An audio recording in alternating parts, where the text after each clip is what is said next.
ఇప్పుడు తెలియనప్పుడు మీకు వచ్చింది, ఇప్పుడు తెలిసాక మీకు అనుభవం అంటే అసలు వస్తుందా? ఊరికే అలా కాలగమనంలో ఇలా ప్రయాణం చేశారు. ఇంకెక్కడ ఉంటాం? ఈ బ్రహ్మలోనే ఉంటాం.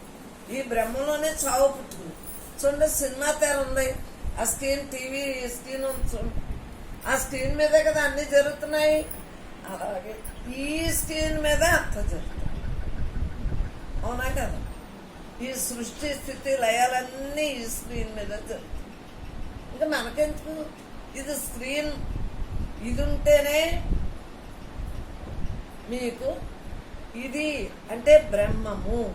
దీన్ని తెలుసుకుంటే కష్టమని, సుఖమని, లాభమని, నష్టమని, ఇది అపజయమని, ఇది జయమని ఏమి ఉండదరా. అంత ముందే ఏం చేసుకోవచ్చు? అవన్నీ స్క్రీన్ మీద జరుగుతాయి. మనకెందుకు? మనం ఈ తెరను మాత్రం మర్చిపోతాం. తెర అంటే ఏంటి? బ్రహ్మం. బ్రహ్మం తెర. బ్రహ్మం అనంతం కదా. ఈ బ్రహ్మాన్ని చూస్తూ, వింటూ, మాట్లాడుతూ దీంతోటే మనం ప్రయాణం చేస్తా ఉంటే సో వెనకడిగే ఉంది. ఏమొచ్చినా మనం ఏం చెప్తాం?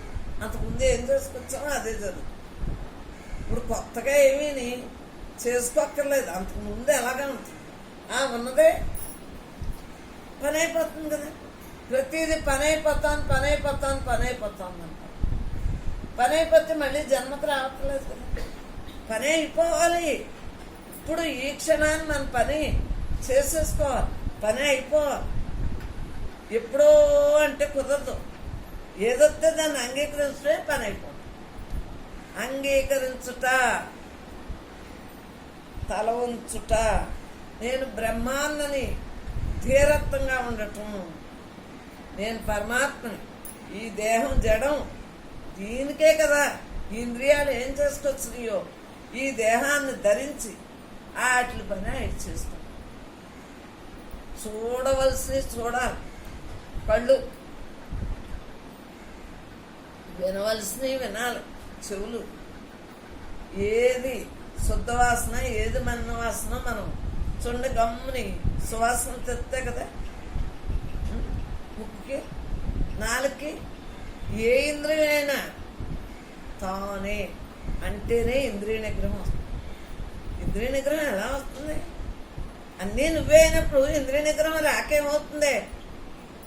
నేనే అంత అంటే ఇంద్రియ నిగ్రహం ఆటోమేటిక్గా అది.